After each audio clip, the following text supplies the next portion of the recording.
खंडन करा था जगन्नाथपुरी में, और श्रीमद वल्लभाचार्य जी ने कहा था एकादशी मरने के बाद मत दो, एकादशी जीते जी दो। कहा था कि नहीं कहा था? जीते जी दान करिए। इसलिए जगदीश में जगन्नाथपुरी में एकादशी उल्टी लटकी। करें आपने दर्शन? जगदीश में एकादशी को उल्टा लटकाया। क्यों? क्योंकि वल्लभ ने कहा कि एकादशी जीते जी दो। कई पंडितों कहते हैं तुम्हारे दादाजी मर गए, जब 12वें का दिन होता है ना तो पंडित जी संकल्प छुड़ाते हैं, दो एकादशी। बड़े बेटे ने 5 दे दी, छोटी बहू ने 3 दे दी, उसने 2 दे दी, उसने 2 दे दी, तो क्या तुम्हारे दादाजी भिखारी थे जो तुम्हारी एकादशियां लेकर जाएंगे?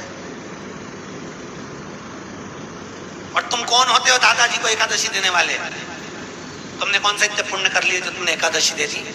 एकादशी के दान की महत्वता श्रीमद वल्लभाचार्य जी ने कहा कि कोई व्यक्ति अगर खटिया पर सड़ रहा है, पलंग पर तड़प रहा है, हॉस्पिटल में पड़ा हुआ है, तो निवेदन है कि उसको देखने जाओ तो अपनी करी हुई एकादशी में से 2 एकादशी का दान उसको तुरंत दे दो। क्यों? तो जिससे उसको मोक्ष मिल जाए, मरने के बाद नहीं। क्योंकि मरने के बाद तो वो 10वें के दिन, गरुड़ पुराण में लिखा है 10 दिन तक जीवात्मा घर की अटारी पे रहती है। कितने दिन? 10 दिन। 10 दिन के बाद जीवात्मा चली जाती है। कहाँ जाती है? उसको जहां जाना है। 3 दिन में उसको भोग भोगना पड़ता है जीवात्मा को। 3 दिन नरक का भोग भोगती है, उसके बाद स्वर्ग का भोग भोगती है। 18 दिन में ये प्रोसेस पूरी हो जाती है। कितने दिन? 18 दिन। 18 दिन के बाद में उस जीवात्मा को धान के खेत में पटका जाता है। किसके खेत में? धान के, चावल के खेत।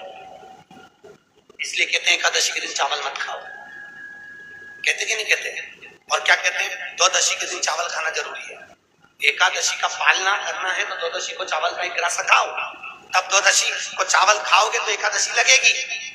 चावल नहीं खाओगे तो एकादशी नहीं लगेगी। द्वादशी को चावल खाना जरूरी है। क्यों कहते हैं? क्योंकि धान के खेत में जीव को छोड़ा जाता है, उस धान के खेत में, चावल के खेत में जीवात्मा रहती है। उसको चिड़िया खाती है तो चिड़िया के रूप में जन्म लेता है, मनुष्य खाता है तो मनुष्य के रूप में जन्म लेता है। इसलिए एकादशी के दिन चावल नहीं खाया जाता, क्योंकि एकादशी के दिन हम चावल खाएंगे तो जीव हत्या का दोष लग जाएगा। फिर कब खाना है? द्वादशी के दिन। द्वादशी के दिन क्यों खाया जाता है? क्योंकि हम एकादशी के व्रत करे रहते हैं, और पहला घासा जब चावल का खाते हैं तो अपनी करी हुई एकादशी का पुण्य, जितने जीव हमारे मुंह में जाते हैं उनको उसका पुण्य मिल जाता है, और उनका फिर जन्म नहीं होता, वो तर जाते हैं, उनको एकादशी का भाग मिल जाता है। इसलिए कहते हैं एकादशी को चावल मत खाओ, पर द्वादशी को। एकादशी के दिन जब आप जल शंकर को चढ़ाने तो रोज ही जाते हैं। जब एकादशी का दिन रहे और शंकर जी के मंदिर में आप जल समर्पित करें तो 3 बार मुख से स्वधा स्वधा स्वधा या स्वधा स्तोत्र का पाठ, जिसमें 12 श्लोक। 2-4 है, पैसा तो आ रहा है पर घर में टिक नहीं रहा। डॉक्टर में, पुलिस में, एक्सीडेंट आदि में, कहीं गलत जगह पर, व्यसन में अगर पैसा जा रहा है, जुए में, मांसाहार, मदिरा पान, या कहीं आया पैसा आने में कमी नहीं, आ रहा है पर टिक नहीं रहा, रुक नहीं रहा। कोई मांगने आ गया, दे दिया, फिर वहां से अपने पास नहीं आ रहा, अपन कह रहे हैं भैया हमारा पैसा लौटा दो, नहीं आ रहा। तो महाराज शिव महापुराण की कथा कहती है एकादशी के दिन गंगा के जल में मात्र 7 बेलपत्री डालकर, जो नंदीश्वर भगवान अर्थात जो शंकर जी के शिवलिंग के सामने नंदी होता है, उस नंदी के चरण पर गंगा का जल चढ़ाकर बेलपत्री शिव पर समर्पित कर देता है, उसके घर में रुपया रुकना चालू हो जाता है। फिर वो गलत जगह पर नहीं जाता, गलत स्थान पर वो धन जाएगा ही नहीं। तूने समझा, मांग तुझे क्या चाहिए। एकादशी ने भगवान विष्णु से कहा, नाथ प्रभु वर दे दो, मृत्यु लोक में जो मनुष्य मेरा व्रत करेगा, चाहे जलचर, थलचर, वायुचर या सांसारिक मनुष्य, मेरा अगर एकादशी का व्रत करेगा, प्रभु उसके यहाँ धन धान्य वैभव सुख संपदा बढ़ेगी, और उस जीवात्मा को नरक नहीं भोगना पड़ेगा, सीधे वैकुंठ का उसको वास मिलेगा। जब जीव आत्मा को लेकर चला जाएगा, यम के दूत जब बंदी बनाकर ले जा रहे होंगे उस जीवात्मा को जिसके प्राण छूटे होंगे, यम के दूत जब बंदी बना कर ले जा रहे होंगे, तब मुझे वर दो कि मैं इसका हाथ पकड़कर बेतन्नी से पार उतार कर सारे नरकों से निकालती हुई आपके धाम में लेकर आऊं। भगवान ने वर दे दिया, तथास्तु।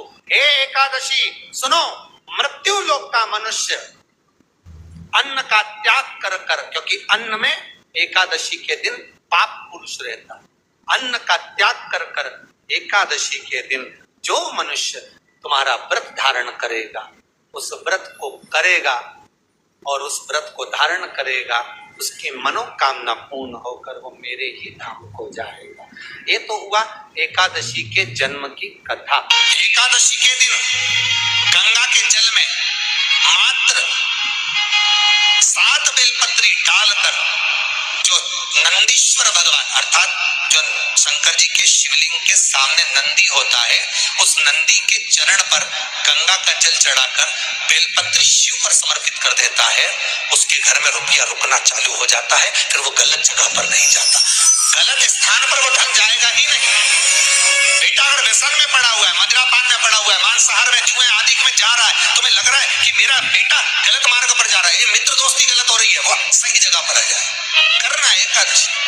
कई लोग इसको धन के लिए भी करते हैं, संपदा के लिए। संपदा के लिए अर्थात जिसका व्यापार नहीं चलता, जिसके घर में पैसा नहीं आता, या नौकरी नहीं लग रही, या सर्विस नहीं लग रही, आप अप्लाई कर रहे हो, जगह जगह जाकर इंटरव्यू भी दे रहे हो और पैसा नहीं आता, तो उसके लिए भी प्रयास किया जाता है। पर उसके लिए यहाँ पर जो धन के लिए करते हैं, उसके लिए विष्णुपति के लिए करते हैं। मतलब जैसे गंगा के जल में तुलसी के 11 पत्ते डाले जाते हैं और उसको किसी भी नारायण के मंदिर में राम कृष्ण शिव शंकर नहीं, राम कृष्ण भगवान विष्णु दत्त आदि जितने नारायण के मंदिर है, उस मंदिर में किसी भी पात्र में, एक छोटे से पात्र में उसको भर कर रखी जाते हैं महाराज। उससे भी जॉब सर्विस नौकरी में सफलता प्राप्त हो जाती है। परंतु वो भी एकादशी को ही होता है। कुछ देर तक पात्र को रखा जाता है, फिर वही पात्र का जल किसी भी वृक्ष के नीचे डाल दिया जाता है, उससे भी नौकरी के लिए फायदा होता है। गंगा का जल कोई साधारण नहीं।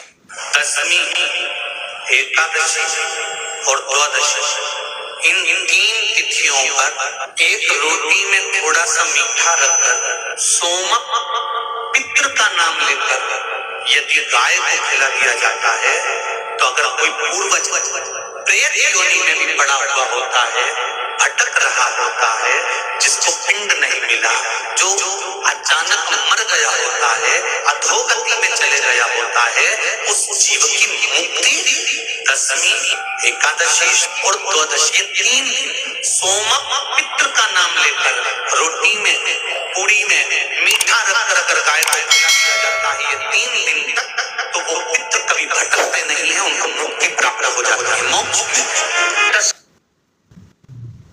नहीं, एकादशी है कौन, क्यों इसकी इतनी प्रधानता है, क्यों इसकी पुण्यता है? ऐसा क्या है एकादशी में जो इसकी पुण्यता मानी जाए? कौन है ये जो भगवान नारायण तक एकादशी का व्रत करते हैं?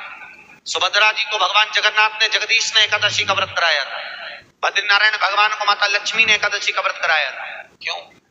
चंद्रायण एकादशी व्रत की माता। एकादशी है कौन? तो कहा जिसको व्रत करने पर भगवान नारायण भी जिसका व्रत करते हो, भगवान माता लक्ष्मी जिसका व्रत करती हो, वो एकादशी है कौन? तो शास्त्र वर्णन करता है महाराज, स्कंद पुराण का सुंदर चातुर्मास्य खंड के अंतर्गत वर्णन आया है महाराज। एक बार भगवान विष्णु आनंद में विराजमान थे, पद्मावती और माता लक्ष्मी दोनों उनके पास में विराजी हुई थी। भगवान लक्ष्मी और पद्मावती दोनों बैठी, एक सिर के पास, एक चरण के पास। कुछ समय बाद वहीं पर ब्रह्मदेव का आगमन, और ब्रह्मा जी आगमन पाकर भगवान नारायण पद्मावती से लगकर उठे और उठकर लक्ष्मी की ओर झुके। झुकने पर इन तीनों के समागम से भगवान नारायण के हृदय चित्त से एक कन्या प्रकट हो गई। उस कन्या का नाम एका था। क्या नाम था? एका। अब 10 उसके गुण इतने प्रबल थे, वो 10 गुण उसके बड़े प्रबल थे कि वो एका जिसको निहारती थी उसको संपदावान बना देती थी, जिसको देख लेती थी उसके जीवन में वो आनंद की अनुभूतियां करा देती थी। एका जिस मार्ग से जाती थी उस मार्ग के द्वार खोल देती। एका का पुण्य था, इतना पुण्य प्रखर। पद्मावती और लक्ष्मी ने कहा महाराज ये बेटी आपके द्वारा निर्मित हुई है, इसका कन्यादान करना चाहिए। हमारे यहाँ हिंदू धर्म में रीति है जिस दिन कन्यादान करा जाता है उस दिन व्रत रखा जाता है। अब आजकल रखते कि नहीं रखते हो मालूम नहीं, और कन्यादान करते समय व्रत रखा जाता है। व्रत एका का कन्यादान करना है। भगवान बोले कन्यादान करें, किसको दें? एका किसको दी? एका प्रदान किसको करी जाए? पुण्यता किसको दी जाए? भगवान नारायण ने उसी समय लक्ष्मी और पद्मा से पूछा, तुम एकादशी के दिन जब आप जल शंकर को चढ़ाने तो रोज ही जाते, जब एकादशी का दिन रहे और शंकर जी के मंदिर में आप जल समर्पित करें तो 3 बार मुख से स्वधा स्वधा स्वधा या स्वधा स्त्रोत का पाठ, जिसमें 12 श्लोक 2-4 हैं। पैसा तो आ रहा है और घर में टिक नहीं रहा। डॉक्टर में, पुलिस में, एक्सीडेंट आदि में, कहीं गलत जगह, या फिर वहां से अपने पास नहीं आ रहा। अपन कह रहे हैं भैया हमारा पैसा लौटा दो, नहीं आ रहा। तो महाराज शिव महापुराण की कथा कहती है एकादशी के दिन गंगा के जल में मात्र 7 बेलपत्री डालकर जो नंदीश्वर भगवान अर्थात जो शंकर जी के शिवलिंग के सामने नंदी होता है, उस नंदी के चरण पर गंगा का जल चढ़ाकर बेलपत्री शिव पर समर्पित कर देता है, उसके घर में रुपया रुकना चालू हो जाता है। फिर वो गलत जगह पर नहीं जाता, गलत स्थान पर वो धन जाएगा ही नहीं। तूने मांग तुझे क्या चाहिए? एकादशी ने भगवान विष्णु से कहा, नाथ प्रभु वर दे दो, मृत्यु लोक में जो मनुष्य मेरा व्रत करेगा, चाहे जलचर, थलचर, वायुचर या सांसारिक मनुष्य, मेरा अगर एकादशी का व्रत करेगा प्रभु, उसके यहाँ धन धान्य वैभव सुख संपदा बढ़ेगी और उस जीवात्मा को नरक नहीं भोगना पड़ेगा, सीधे